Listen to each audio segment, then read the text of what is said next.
তো আজকে আমরা জানবো ওয়েবারের মেথোডোলজি বা পদ্ধতি তত্ত্ব। তিনি সোশিওলজির আলোচনাতে বা তার সোশিওলজিক্যাল আলোচনাতে তিনি কোন কোন পদ্ধতির কথা বলেছেন বা তিনি কিভাবে তার সোশিওলজি গড়ে তুলেছেন সেই বিষয়টা আমরা আজকে জানবো। আমরা প্রথমে ওয়েবারের আলোচনাতে আমরা প্রথমেই পাই যে তিনি ইতিহাসের সাথে সমাজতত্ত্বের একটা সম্পর্ক নিরূপণ করেছেন। তিনি হিস্ট্রি অ্যান্ড সোশিওলজির মধ্যে একটা রিলেশনশিপের কথা বলেছেন। তিনি মূলত তার প্রথম দিকের পড়াশোনা কিন্তু ইতিহাসে, তারপরে তিনি সোশিওলজিতে ইন্টারেস্টেড হন এবং সোশিওলজিতে নিয়ে তিনি তার পরবর্তী কাজগুলো করেন। তার একাডেমিক কিন্তু হিস্ট্রির উপর বেশ করে।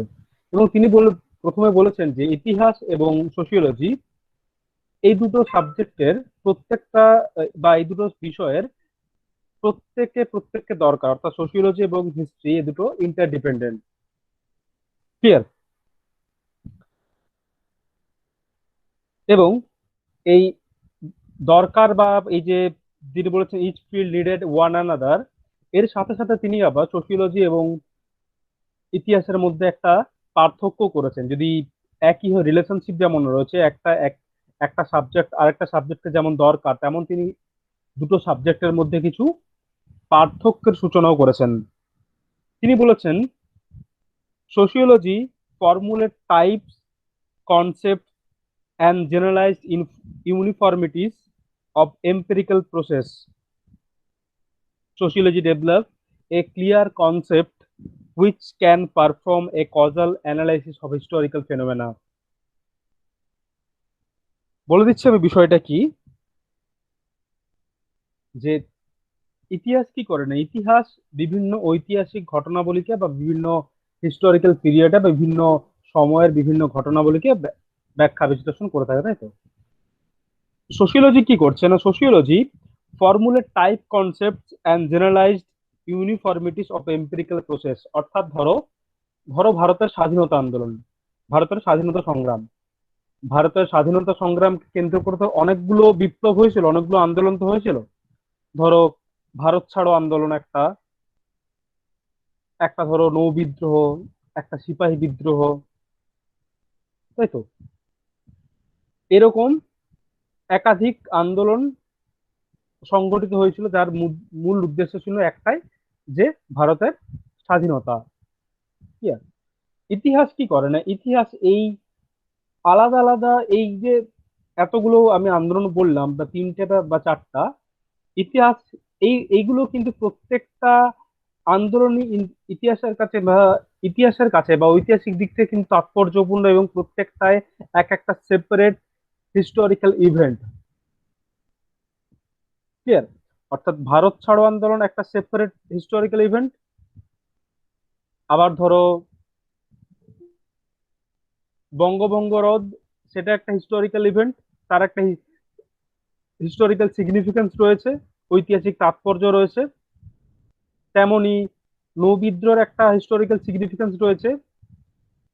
সমাজতত্ত্ব কি করছে না, সমাজতত্ত্ব এই যে আলাদা আলাদা যে হিস্টোরিক্যাল বা ইভেন্ট গুলো রয়েছে, ইতিহাস যে আলাদা আলাদা হিস্টোরিক্যাল ইভেন্ট গুলো নিয়ে আলোচনা করছে, সমাজতত্ত্ব সেখান থেকে একটা কনসেপ্ট ডেভেলপ করছে, which can perform A causal analysis of historical phenomena. যেগুলো এই যে বিভিন্ন হিস্টোরিক্যাল ফেনোমেনা গুলোকে বললাম, এই যে আলাদা আলাদা আমি ঘটনাগুলোকে বললাম, হিস্টোরিক্যাল ফেনোমেনাকে বললাম, এগুলোর মধ্যে একটা কজাল অ্যানালাইসিস দিয়ে থাকেন। এগুলোর মধ্যে একটা নির- এগুলোর মধ্যে একটা কার্যকারণ সম্পর্ক, যে এই প্রত্যেকটা আন্দোলনে কিন্তু স্বাধীনতাকে সামনে রেখে হয়েছিল, বা এই প্রত্যেকটা আন্দোলনের পিছনে কিন্তু একটা ন্যাশনালিজম ডেভেলপ করেছিল। ক্লিয়ার? অর্থাৎ সোশিওলজি এম্পিরিক্যাল ওয়ার্ল্ড এবং কনসেপচুয়াল ওয়ার্ল্ড এই দুটোর মধ্যে একটা লিঙ্ক ক্রিয়েট করে। এম্পিরিক্যাল বলতে যেটা অভিজ্ঞতা লব্ধ, যে এই যে বললাম যে সিপাহী বিদ্রোহ, এবং কনসেপচুয়াল, এবং সেখান থেকে কিছু কনসেপচুয়াল বা কনসেপ্ট ড্র করে, এবং কিছু general generalized uniformities of empirical process. এই যে বিভিন্ন ঘটনাগুলো, এই যে এম্পিরিক্যাল প্রসেসটা রয়েছে, স্বাধীনতা সংগ্রামের যে প্রসেসটা, যে এতগুলো আন্দোলন এতগুলো প্রতিবাদের মধ্য দিয়ে একটা স্বাধীনতা আন্দোলন আন্দোলন চলেছে, এগুলোর মধ্যে একটা ইউনিফর্মিটি বা অভিন্নতাকে খুঁজে বের করে, যে এই আন্দোলনগুলো এগুলো আলাদা আলাদা জায়গায় আলাদা আলাদা সময়ে অনুষ্ঠিত বা সংগঠিত অর্গানাইজড হলেও এর মধ্যে একটা লিঙ্ক রয়েছে, এর মধ্যে একটা কনসেপচুয়াল ব্যাপার হচ্ছে, যেটা হচ্ছে ন্যাশনালিজম, যেটা হচ্ছে এগুলো সবই ফ্রিডম ফাইট মুভমেন্ট। ক্লিয়ার? তিনি বলছেন যে ওয়েবার বলছেন, in weber view history is the compost of unique empirical events. ইতিহাস একটি বিভিন্ন স্বতন্ত্র বা অনন্য বাস্তব ঘটনাবলীর সমন্বয়ে গঠিত। যেমন বললাম যে সিপাহী বিদ্রোহ, নৌ বিদ্রোহ, পলাশির যুদ্ধ, এগুলো প্রত্যেকটা কিন্তু ইউনিক, প্রত্যেকটা ইভেন্ট কিন্তু ইউনিক। এই এই সমস্ত ইউনিক এম্পিরিক্যাল ইভেন্ট নিয়ে ইতিহাস আলোচনা করছে। There can be no generalization, এগুলোর মধ্যে কোনো কিন্তু সাধারণীকরণ ইতিহাস করে না। Sociologist separate an empirical world from the conceptual world, sociology এই দুটোর মধ্যে সেপারেট করে থাকেন এবং একটা লিঙ্ক দিয়ে থাকেন।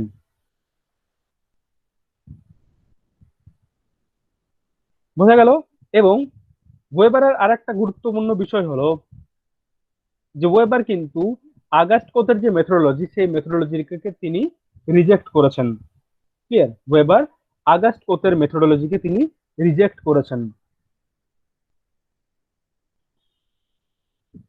এবং আগস্ট কোথের মেথোডোলজি রিজেক্ট রিজেক্ট করেছেন বলতে, আগস্ট কোথের মেথোডোলজি মনে আছে কারো?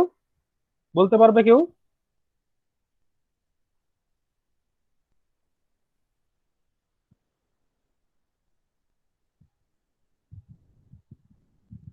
কে বলতে পারবে?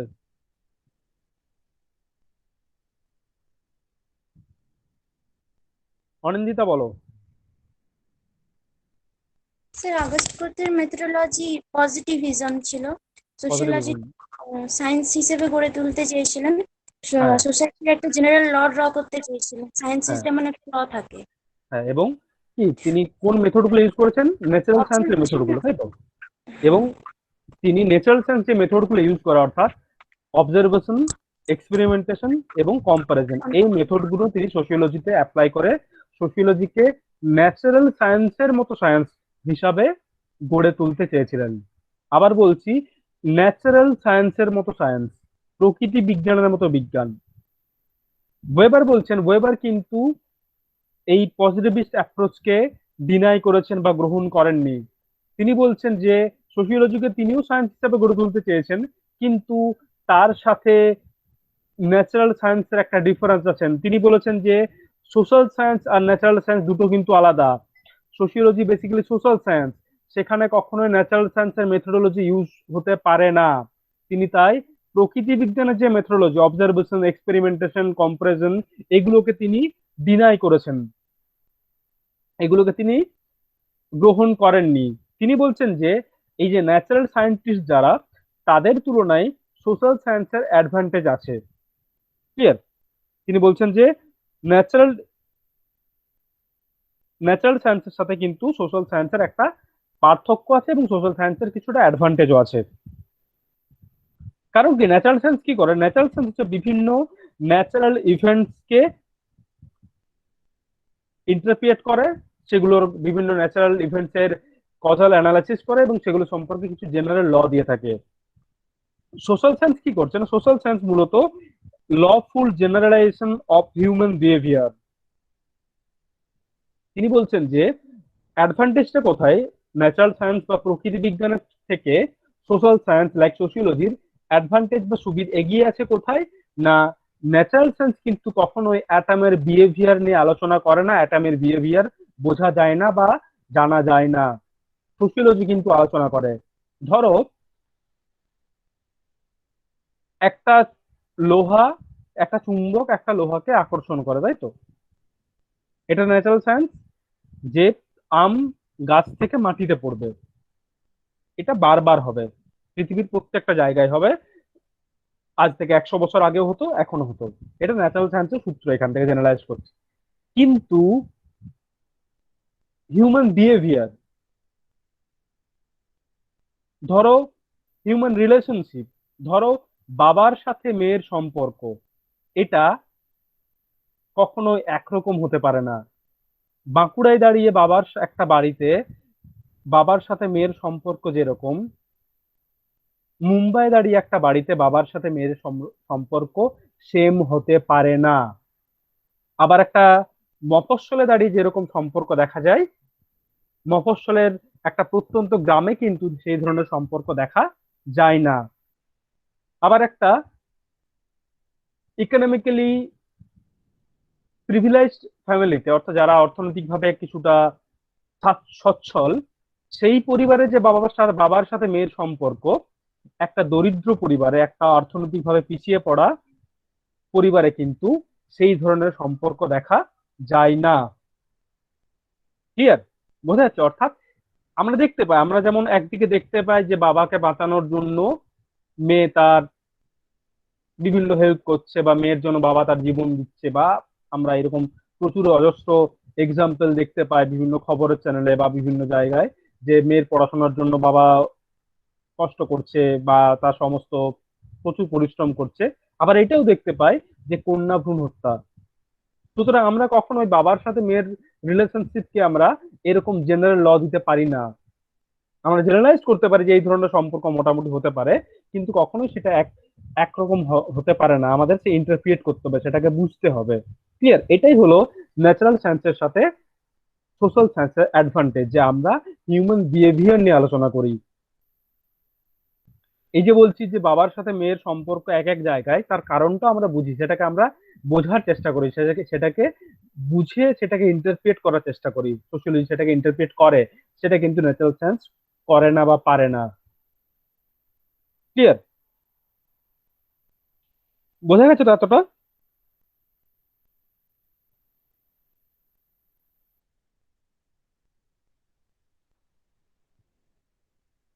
এবং তিনি বলছেন যে, ওয়েবার বলছেন যে সোশিওলজির মূল কাজ হলো understanding the social action and interpret. অর্থাৎ এই যে সোশ্যাল অ্যাকশন পড়েছিল আমরা, সেই সোশ্যাল অ্যাকশন গুলোকে বোঝা এবং সেগুলোকে ব্যাখ্যা করাই সোশিওলজির কাজ। ক্লিয়ার? সোশ্যাল সায়েন্সকে বা সোশ্যাল অ্যাকশনকে বোঝা এবং সেগুলোকে ব্যাখ্যা করা। এবং এই ব্যাখ্যা করা বা বোঝাটা কিভাবে হবে, এটাই তার মেথোডোলজি। তিনি বলেছেন, তিনি বলছেন যে the task of the sociologist বা social scientist is interpretative understanding of social action, cause and consequences. অর্থাৎ সামাজিক ক্রিয়ার সামাজিক ক্রিয়াকে বোঝা, সেটাকে ইন্টারপ্রিয়েট করা, ব্যাখ্যা করা, তার কারণ অনুসন্ধান করা এবং তার ফলশ্রুতি সম্পর্কে বর্ণনা করা। এটাই হলো সোশিওলজিস্টের মূল কাজ। তিনি ওয়েবারের মেথোডোলজিতে আমরা ভ্যালু ফ্রির কথা তিনি বলেননি। ন্যাচারাল সায়েন্সে যে ভ্যালু ফ্রির কথা বলেছেন, অর্থাৎ মূল্যবোধ নিরপেক্ষ থাকার কথা বলেছেন, তাই তো? ন্যাচারাল সায়েন্সে বলছে, অর্থাৎ আমি যখন কোনো একটা গবেষণা করছি, প্রকৃতি বিজ্ঞান, ধরো ধরো কোনো একটা ফিজিক্সের গবেষণা করছি, কোনো একটা কেমিস্ট্রির গবেষণা করছি, তখন কিন্তু আমি সবসময় নিউট্রাল থাকবো। আমি সবসময় কিন্তু ভ্যালু ফ্রি থাকবো, মূল্যবোধ নিরপেক্ষ থাকবো। আমি নিউট্রালি সেটা করব, যে আমার রিসার্চ যেটা বলছে আমি সেটা করব। সোশ্যাল সায়েন্সে কিন্তু তিনি ভ্যালু ফ্রির কথা বলছেন না। তিনি বলছেন সোশ্যাল সায়েন্সে ভ্যালু ফ্রি হয় না। তাহলে কি আমরা বায়াসড হয়ে পরে আমরা রিসার্চ করব? তাহলে কি আমরা বায়াসড হয়ে পরে আমরা সমস্ত কিছু জানবো, বা সোশিওলজি তাহলে কি বায়াসড? তিনি বলছেন না। তিনি বলছেন যে এই যে সোশ্যাল অ্যাকশনের মানে বোঝা, যে মানুষ কেন করলো, এবং এ বোঝার জন্য তিনি ভ্যালু ফ্রির মূল্যবোধ নিরপেক্ষ বা অবজেক্টিভিটিকে তিনি পরিত্যাগ করেছেন। ভ্যালু ফ্রি বলতে বেসিক্যালি তো অবজেক্টিভিটি। অবজেক্টিভিটি বলতে আমি নিজেকে ওই জায়গা থেকে সরিয়ে রাখবো। ধরো আমি একটা বিক্রিয়া করছি, আমি একটা পরীক্ষা করছি যে অঙ্কুরোদ্গম কিভাবে হবে, তাই তো? যে আমরা পড়েছি তো, একটা কাঁচের বিকার নিলাম বা কাঁচের পাত্র নিলাম, সেখানে বীজ রাখলাম, সেখানে জল রাখলাম, তিনটে নিলাম, একটা জল দিলাম, একটা জল দিলাম না, তাই তো? এভাবে আমরা পরীক্ষা করছি। সেখানে কিন্তু আমার ইচ্ছা, আমার অনিচ্ছাটাকে আমি কিন্তু দূরে সরিয়ে রাখছি, যে আমার মনে হচ্ছে বেশি জল দিই, সেটা আমি দিচ্ছি না। পরীক্ষার জন্য যা যা প্রয়োজন আমি সেটুকু দিচ্ছি, আমি সেটা করছি। এটা হচ্ছে ভ্যালু ফ্রি। এটা হচ্ছে অবজেক্টিভলি দেখা, অর্থাৎ আমার নিজের ভালো লাগা খারাপ লাগাকে আমি দূরে সরিয়ে রাখছি। সায়েন্সের ক্ষেত্রে প্রকৃতি বিজ্ঞানের ক্ষেত্রে, ন্যাচারাল সায়েন্সের ক্ষেত্রে এটা কিন্তু সম্ভব, তাই তো? যখন ধরো ডাক্তার ডাক্তার তোমাকে দেখছে, ডাক্তার তোমাকে কোনো একটা অপারেশন হবে, সে কিন্তু ভ্যালু ফ্রি, সে কিন্তু অবজেক্টিভলি দেখছে, তার কাছে তুমি একটা পেশেন্ট। সে কিন্তু ভাববে না যে এই কাটা ছাড়া করলে তোমার ব্যথা লাগতে পারে কিছু, বা সেটা যদি ভাবে তাহলে কিন্তু অপারেশনটা ঠিকঠাক হবে না। সে কিন্তু অবজেক্টিভলি করছে, অর্থাৎ তার ইমোশন, তার ভালো লাগা খারাপ লাগা এগুলোকে দূরে সরিয়ে রেখে অ্যাজ এন অবজেক্ট হিসাবে একটা তার ডিউটি হিসাবে সে কিন্তু ডিউটিটা করছে। বোঝা যাচ্ছে বিষয়? এটা হচ্ছে অবজেক্টিভিটি, অর্থাৎ নিজের বায়াসনেসকে সরিয়ে রাখা, নিজের ভালো লাগা মন্দ লাগাকে সরিয়ে রাখা। ওয়েবার বলছেন যে সোশিওলজিতে এই অবজেক্টিভিটি ভ্যালু ফ্রির কথা তিনি নাকচ করেছেন, তিনি ডিনাই করেছেন। তিনি বলছেন সমাজতত্ত্ব অবজেক্টিভিটি পরিত্যাগ করেছেন। তিনি কি বলছেন যে তাহলে আমরা সোশ্যাল অ্যাকশনকে বুঝবো কিভাবে? তিনি বলেছেন যে সোশ্যাল অ্যাকশনকে বোঝা বা ইন্টারপ্রিয়েট করা, ব্যাখ্যা করে সোশিওলজিস্টের কাজ। তিনি বলছেন যে আমরা বুঝবো মূলত সিম্পেথেটিক ইন্ট্রোস্পেকশনের মধ্য দিয়ে। সিম্পেথেটিক ইন্ট্রোস্পেকশন, সহানুভূতিশীল অন্তর্দর্শন। তিনি বলছেন যে কল্পনায় নিজেকে ওই জায়গায় নিয়ে যেতে হবে, তারপর সেই ঘটনাকে বুঝতে হবে, তবে আমরা প্রকৃত ঘটনার মানে বুঝতে পারবো, তবে আমরা আসল রিজনটা, আসল কজেসটা বুঝতে পারবো যে কেন হয়েছে।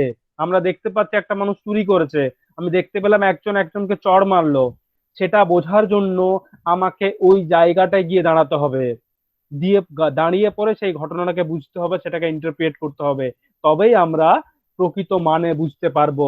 এটাকেই বলা হচ্ছে সিম্প্যাথেটিক ইন্ট্রোস্পেকশন। ওয়েবার এখানে ভাস্টাহেন নামে একটা টার্ম ইউজ করেন, অর্থাৎ কল্পনায় নিজেকে সেই জায়গায় নিয়ে যাওয়া এবং নিয়ে গিয়ে সেই জায়গায় দাঁড়িয়ে সোশ্যাল অ্যাকশনকে বোঝা, সামাজিক ক্রিয়াকে বোঝা। ক্লিয়ার? এবং তিনি বলছেন যে, এক মিনিট,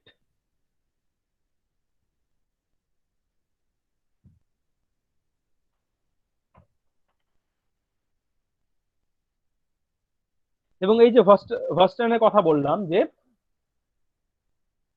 ওই জায়গায় নিজেকে দাঁড় করিয়ে ওই জায়গায় নিজেকে রেখে মানেটা, সহানুভূতির সাথে মানেটা বোঝা, সহানুভূতির সাথে ঘটনাটাকে ইন্টারপ্রিয়েট করা, ঘটনাটাকে ব্যাখ্যা করা, তার প্রকৃত স্বরূপটা উদ্ঘাটন করা, এটাই সোশিওলজিস্টের কাজ।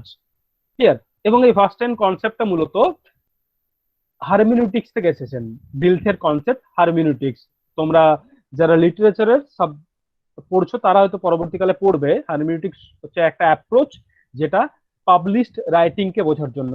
পাবলিশড রাইটিং প্রকাশিত রাইটিং, যে যখন ধরো একটা লেখা প্রকাশিত হয়ে যায় তখন তো লেখক সেটার সাথে থাকে না, তখন তো সেটার হাজার রকম মান হতে পারে, তাই তো? ধরো জয় গোস্বামীর একটা কবিতা আমরা হাজার ভাবে পড়তে পারি, একটা একটা লেখার অনেক মানে হতে পারে, অনেক অ্যাঙ্গেল থেকে একটা লেখাকে জানা যেতে পারে। হারমেটিক্স হলো সেই অ্যাপ্রোচটা, যে অ্যাপ্রোচের মাধ্যমে আমরা লেখকের দৃষ্টিভঙ্গি থেকে লেখাকে পড়ি, আমরা যে লেখক কোন পার্সপেক্টিভ থেকে লেখাটা লিখেছে সেটাকে বোঝার চেষ্টা করা হয়, এটা হচ্ছে হারমেটিক্স। এই হারমেটিক্সটা ডিলথে এই কনসেপ্টটা দিয়েছেন। এই ডিলথের এই কনসেপ্টটা ওয়েবার সোশিওলজিতে অ্যাপ্লাই করেছেন। তিনি বলছেন যে এখানেও অ্যাক্টরকে বা সোশ্যাল সায়েন্টিস্টকে, সমাজতাত্ত্বিককে ওই অ্যাক্টরের জায়গায় নিজেকে নিয়ে যেতে হবে, কল্পনায় নিজেকে ওই জায়গায় দাঁড় করাতে হবে, দাঁড় করিয়ে ওই জায়গায় নিজেকে নিয়ে গিয়ে ওই সামাজিক ঘটনাবলীর মানে বোঝার চেষ্টা করতে হবে, সোশ্যাল ক্রিয়ার বা সোশ্যাল অ্যাকশনের মানে বোঝা এবং ব্যাখ্যা করার চেষ্টা করতে হবে। ক্লিয়ার? তিনি বলছেন যে অনেকে একটা মিসকনসেপশন রয়েছে, যে ওয়েবার বলছেন যে অনেকে এটাকে বলছেন যে এটা রেশনাল নয়, যে কল্পনায় নিজেকে নিয়ে যাওয়া, তার সাথে তো বায়াসনেস রয়েছে, বায়াসড হয়ে যাবো তো। ওয়েবার বলছেন না, এটা একটা সিস্টেমেটিক আছে, এটা একটা সিস্টেমেটিকলি করতে হবে। ক্লিয়ার? এবং এটা একটা রেশনাল প্রসিডিউর আছে, সেই প্রসিডিউরের মধ্য দিয়ে আমাদেরকে কল্পনায় নিজেকে ওই জায়গায় নিয়ে যেয়ে মানেটা বুঝতে হবে। ক্লিয়ার?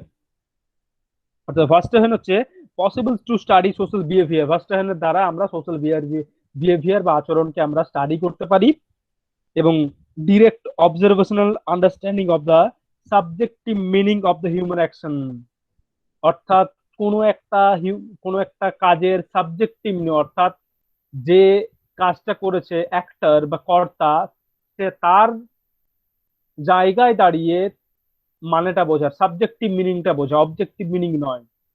তিনি কেন করেছেন সেটাকে বোঝা, তবেই আমরা সোশ্যাল অ্যাকশনের প্রকৃত মানেটা বুঝতে পারবো। ক্লিয়ার? বোঝা গেল বিষয়টা? তারপর আমি পরে আরো বলছি।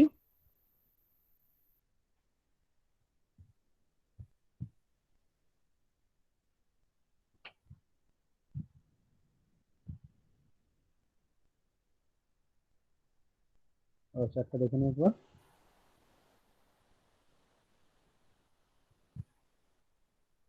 আচ্ছা, আমি তোমাদের অন্য দেখছি, অন্য কারো যদি নোটস থাকে আমি পাঠিয়ে দেবো, হ্যাঁ? এগুলো বুঝতে পারছো না যখন, এবারে দেখছি আমি কোনটা আছে, বা যেগুলো বুঝতে পারবে না আমাকে ওগুলো ছবি তুলে মার্ক করে দেবে গ্রুপে, আমি ওগুলো বলে দেবো, হ্যাঁ, যে জায়গাগুলো বুঝতে পারবে না। আসলে স্টুডেন্টদের খাতা নেই আছে, আর এই সময় লকডাউন হয়ে গেলে আমিও তো ওদের সবাই কাজ আর হাতের লেখা ভালো বা এরকম খাতা পাচ্ছি না, তো সবাই তো বাইরে আছে তো বা বাড়িতে আছে। সেই জন্য আমার কাছে পুরোনো যেগুলো খাতাগুলো ছিল সেখান থেকে তোমাদেরকে ছবি তুলে দিচ্ছি। যাই হোক, এটা বোঝা গেছে তো ওয়েবার মেথোডোলজি। ওয়েবার মূলত, আবার বলছি, তিনি হিস্ট্রি এবং সোশিওলজির একটা রিলেশনশিপের কথা বলেছেন। আবার তিনি পার্থক্য করেছেন যে ইতিহাস বিভিন্ন হিস্টোরিক্যাল ইউনিক ইভেন্টকে আলোচনা করেন, ওয়েবার সেখানে যে এম্পিরিক্যাল ইভেন্ট এবং কনসেপ্টের মধ্যে একটা ডিফারেন্ট করেছেন। এবং তিনি বলছেন যে যে ন্যাচারাল সায়েন্সের সাথে সোশ্যাল সায়েন্সের একটা, শোনা যাচ্ছে? শোনা যাচ্ছে? হ্যাঁ স্যার, শোনা যাচ্ছে। আচ্ছা। এবং তিনি সোশ্যাল সায়েন্সের সাথে ন্যাচারাল সায়েন্সের একটা পার্থক্য করেছেন। তিনি বলেছেন যে প্রকৃতি বিজ্ঞানের মেথোডোলজি কখনোই সোশ্যাল সায়েন্সে অ্যাপ্লাই হতে পারে না, দুটো কিন্তু আলাদা বিষয়।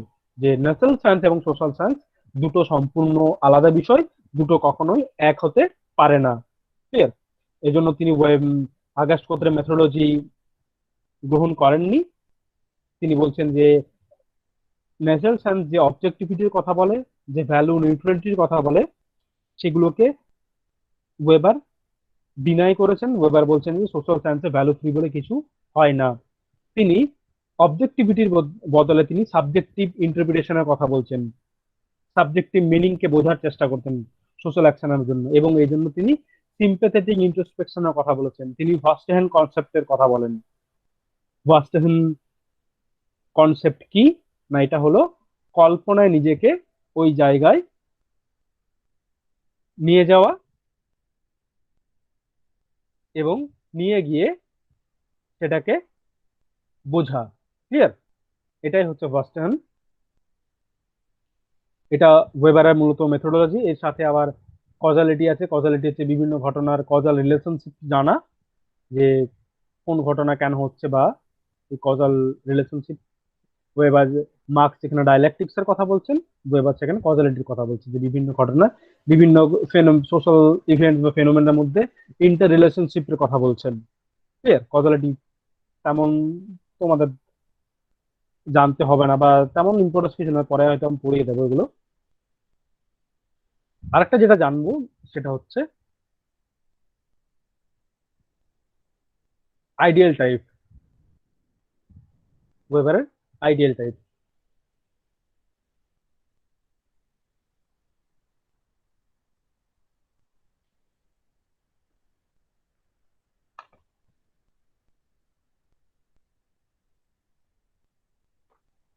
আইডিয়াল টাইপ কি?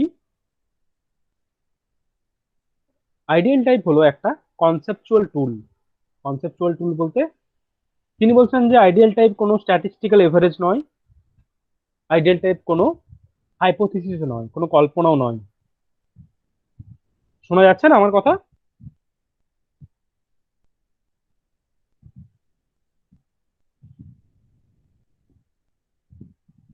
শোনা যাচ্ছে? হ্যাঁ স্যার, শোনা যাচ্ছে। আচ্ছা। হ্যাঁ স্যার, শোনা যাচ্ছে। হুম, ঠিক আছে। হ্যাঁ স্যার, আমরা সবাই শুনতে পাচ্ছি।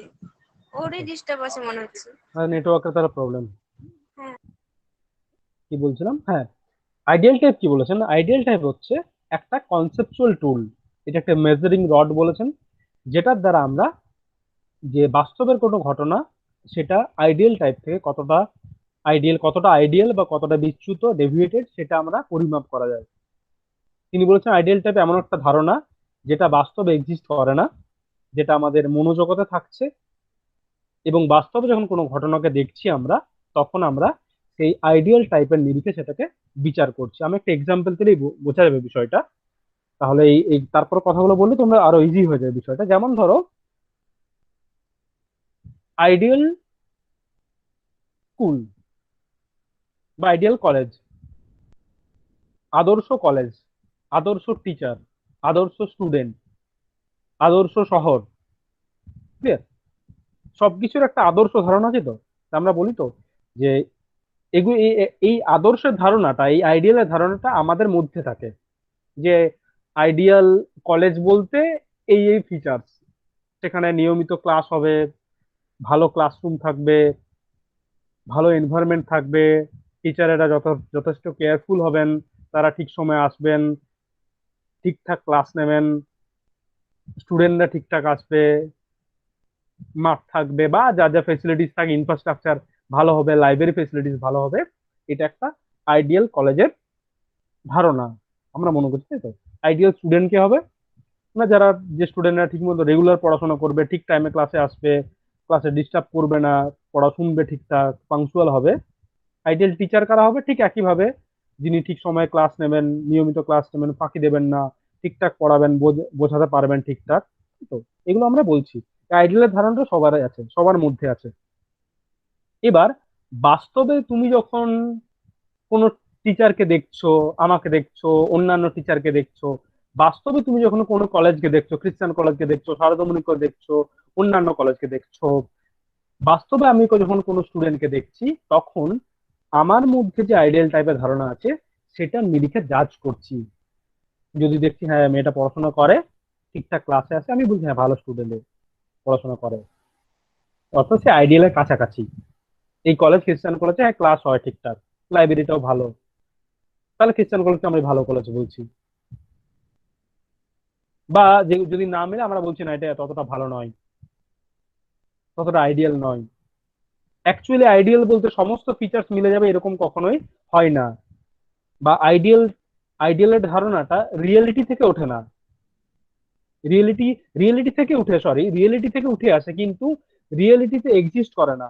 যে আইডিয়াল টাইপের pure form, pure ideal type কখনোই বাস্তবে এক্সিস্ট করে না। এটা একটা মেজারিং রড, এটা একটা পরিমাপের সূচক, যেটার দ্বারা আমরা বাস্তবের বিভিন্ন ঘটনাকে জাজ করছি। আমি যখন বাস্তবে দেখছি কোনো বন্ধুকে, তখন আমরা আমার মনে যে আইডিয়াল বন্ধুর যে ছবি আছে, আইডিয়াল বন্ধু বলতে কি কি বৈশিষ্ট্য হওয়ার কথা, সেই যে ধারণাগুলো আমার মনের মধ্যে আছে, সেটা নিরিখে তাকে তুলনা করছি, তাকে জাজ করছি, সে আইডিয়া ভালো বন্ধু না খারাপ বন্ধু। আমি যখন কোনো টিচারকে দেখছি, তখন সেটার নিরিখে তাকে জাজ করছি, তাকে বলছি হ্যাঁ ইনি ভালো পড়ান, বা এনার কথা বুঝতে পারি, বা পড়ানো বুঝতে পারি, ভালো টিচার। বা বলছি না না বুঝতে পারি না, বা ভালো পড়ান না, ফাঁকি দেন বা কিছু। বাস্তবে যখন আমি কোনো শহরকে দেখছি, বাঁকুড়া শহরকে দেখছি, তখন আমরা বলছি যে বাঁকুড়া শহর আইডিয়াল কি আইডিয়াল নয়, যে আইডিয়াল নয় কারণ এগুলো এগুলো নেই আইডিয়াল শহরে। এগুলো আমাদের মধ্যে থাকে। ঠিক আছে? তাই বলছে যে এটা একটা কনসেপচুয়াল, এটা একটা মূলত কনসেপচুয়াল টুল, এটা একটা ধারণাগত নির্মাণ যেটা আমাদের মনোজগতে থাকছে। বাস্তবে যখন আমি কোনো ঘটনাকে দেখছি, তখন আমার যে মনে ধারণাটা আছে সেটা নিরিখে আমি জাজ করছি যে সেটা কতটা আইডিয়াল বা কতটা ডেভিয়েটেড। যে আমরা বিউরোক্রেসি পড়লাম, বিউরোক্রেসির ফিচার্সটা মূলত একটা বিউরোক্রেসি আইডিয়াল টাইপের ফিচার্স। আমরা বাস্তবে যখন কোনো পুলিশকে দেখছি, কোনো ডিএম কে দেখছি, কোনো আমলাকে দেখছি, তখন আমরা ওই যে আইডিয়াল টাইপের ধারণাটা আমাদের মধ্যে আছে, তখন সেগুলো নিরীক্ষা থাকা জাজ করছি। তিনি কি সৎ, তিনি কি ঘুষ নেন না, তিনি ঠিকঠাক ডিউটি পালন করেন, তাহলে তাকে বলছে হ্যাঁ ভালো পুলিশ অফিসার, তিনি কতটা ডেভেলপমেন্ট করেছেন। ক্লিয়ার? বোঝা গেল বিষয়টা? এবার তোমাদের যা প্রশ্ন আছে সেগুলো বলো, বা কারো যদি কোনো জায়গায় বুঝতে না পারো সেটা আমাকে বলো।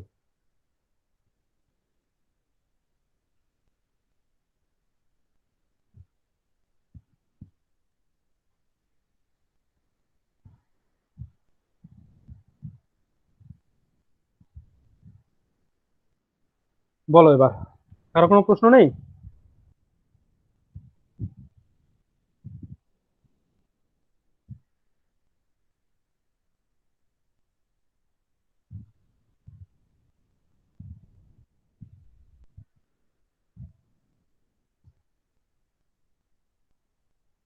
বোঝানো গেল না, বোঝানো গেল না, বুঝতে পারলে না? হ্যাঁ স্যার বুঝতে পেরেছি। আচ্ছা,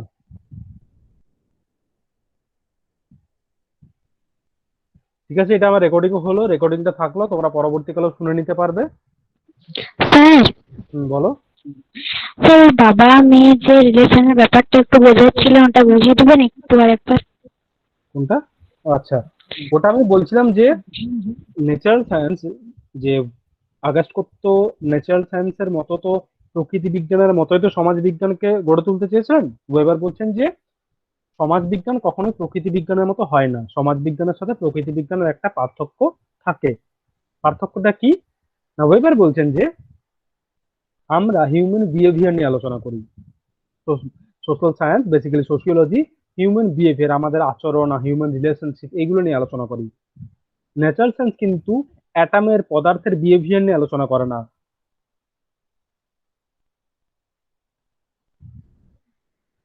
প্রকৃতি বিজ্ঞান, ফিজিক্স কখনোই কিন্তু কোনো পদার্থের আচরণ নিয়ে আলোচনা করে না, পদার্থের মধ্যে সম্পর্ক নিয়ে আলোচনা করে না। চুম্বক কিন্তু বরাবর লোহকে আকর্ষণ করবে, যতদিন চুম্বকের চুম্বকত্ব থাকবে। এটার কোনো যে এরকম নয় আজকে আকর্ষণ করলো সন্ধ্যেবেলা আকর্ষণ করলো না, এটা হতে পারে না। কিন্তু তুমি যেভাবে মায়ের সাথে কথা বলছো, ঠিক একইভাবে বছরের প্রতিটা দিন মায়ের সাথে কথা বলো না। কোনোদিন হয়তো তোমার মুড অফ আছে, কোনোদিন বেশি খুশি আছো। তাই তো আমাদের সেই সাইকোলজির সাথে কিন্তু আমাদের আচরণেও পার্থক্য দেখা যায়। হয়তো একটা ছোটখাটো ঘটনা, হয়তো বোনের সাথে বা ভাইয়ের সাথে তুমি হয়তো মজা করছো, ঝগড়া করছো, একটা ছোটখাটো ঘটনা যেটা রেগুলারই ঘটে, কোনোদিন হয়তো তুমি তুমি হয়তো ততটা একটু হয়তো মুড অফ আছে কোনো কারণের জন্য, সেদিন হয়তো বোন কিছু করলো, তুমি হয়তো প্রচন্ড রেগে গেলে, প্রচন্ড রিয়েক্ট করে ফেললে। কিন্তু এটা ন্যাচারাল ঘটে, অন্যদিন সেটা স্বাভাবিক ঘটে, কিন্তু সেদিন ঘটলো না। পদার্থের মধ্যে এটা হয় না যে আজকে সন্ধ্যেবেলায়, আজকে সন্ধ্যেতে চুম্বক লোহকে আকর্ষণ করছে না, 8টার পর আবার করছে, এরকম হয় না। কিন্তু আমাদের মধ্যে হয়। আমাদের মধ্যে হয় যে একটা পরিবারের মধ্যে, যে আমাদের পরিবারে, তোমার পরিবারে বাবা মায়ের সাথে তোমার যে রিলেশনশিপ, সেরকম রিলেশনশিপ পৃথিবীর আর কোনো পরিবারে তুমি দেখতে পাবে না। প্রত্যেকটা পরিবারে কিন্তু বাবা মায়ের সাথে, বাবা মায়ের সাথে মেয়ে ছেলে মেয়েদের একটা ইউনিক ধরনের রিলেশনশিপ আছে। ধরো আমাদের আমাদের যে এই যে বলি না এখন যে একটা এজের পর বাবা মা বন্ধু হয়ে যায়, তাই তো? জিজ্ঞাসা করবে আমাদের বাবাদের যে তার বাবা তার বন্ধু হয়েছিল কিনা কোনোদিনও। ম্যাক্সিমাম ক্ষেত্রে না পাবে, কারণ তখনকার দিনে সোশ্যাল স্ট্রাকচার অন্য ছিল, বাবার সাথে কথাই হতো না বেশি। বাবা একটা অথরিটি, একটা রাগী, কম কথা বলা মানুষ, খুব কম কথা বলতো। এখন কিন্তু সেই রিলেশনশিপটা, সেই স্পেসটা পাল্টে যাচ্ছে।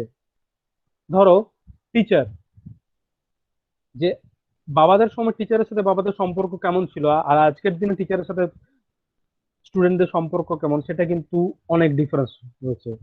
এখন কিন্তু অনেক ওপেন মাইন্ডেড, এখন কিন্তু অনেকটা ফ্রেন্ডলি রিলেশনশিপ দেখা যায়। সেটা কিন্তু একটা সময় পর, আজ থেকে 20 বছর আগে কিন্তু, 30 বছর আগে কিন্তু সেটা ততটা ছিল না, তাই তো? আবার একটা মফস্বলে দাঁড়িয়ে, একটা গ্রামে দাঁড়িয়ে যেরকম সম্পর্ক দেখা যাবে, মুম্বাই দাঁড়িয়ে সেটা দেখা যাবে না। আমেরিকাতে টিচারকে নাম ধরে ডাকে, সেখানে সেখানে সেখানে ন্যাচারাল বিষয়, সেটা আমাদের এখানে ভাবতেই পারি না। আমাদের এখানে জল চেয়ে খাওয়া, জল দেওয়া একটা গুরুত্বপূর্ণ কাজ বলে মনে করছি, যে আমি জল এনেছি, যে যে কেউ জল চাইছে তাকে তো জল দিতেই হবে, একটা পবিত্র কাজ, একটা গুরুত্বপূর্ণ কাজ করছি, তাই তো? আমেরিকাতে দাঁড়িয়ে এটা এটা একটা হাস্যকর বিষয়, যে জল চাইছে, মানে তুমি জল, আমি জল আনিনি, জল আনতে ভুলে গেছি, একজন কেউ আমার কাছে জলটা চাইছে, এটা একটা হাস্যকর বিষয়। তার কাছে ওটা অ্যাবসলিউটলি পার্সোনাল ম্যাটার, জল। আবার স্পেন বা এই জাতীয় দেশগুলো, এরা এতটাই শান্তিপ্রিয় দেশ বা এতটাই ইয়ে, সেখানে তুমি যদি হেডফোনে জোরে কথা বলো, তোমার পাশের জন তোমাকে বলবে যে হেড সাউন্ড কমান, ডিস্টার্ব হচ্ছে। আর বাঁকুড়াতে মনসা পুজো এলে দেখা যায়, এই যে দুর্গাপূজা অষ্টমীতে দশমী বিসর্জনে দেখা যায়, এখানে ডিস্টার্বের বালাই নেই, বলতেই পারবে না তুমি কখনো যে ডিস্টার্ব হচ্ছে, সাউন্ডটা কমান। তখন তোমাকে আবার বলে দেবে যে সহিষ্ণুতা নেই, ইনটলারেন্স। তুমি এটা হিন্দু ধর্মের সাথে করতে পারলে তুমি এটা অমুক ধর্মের সাথে করতে পারবে? তুমি সেটা, অর্থাৎ এই যে কেন বললাম, অর্থাৎ ন্যাচারাল সায়েন্সের সাথে, ন্যাচারাল সায়েন্সে কিন্তু অ্যাটমের বিহেভিয়ার হয় না, লোহার আচরণ বলে কিছু হয় না, লোহা বরাবর চুম্বকের প্রতি আকৃষ্ট হবে। কিন্তু হিউম্যান বিহেভিয়ার বিভিন্ন ধরনের, বিভিন্ন ধরনের রিলেশনশিপ দেখা যায়,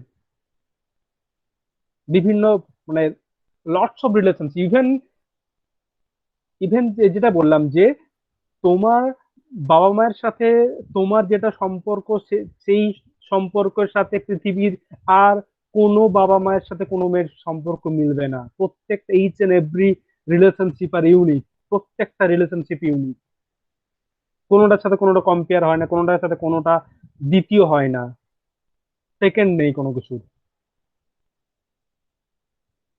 বোঝা গেল বিষয়টা? হ্যাঁ স্যার।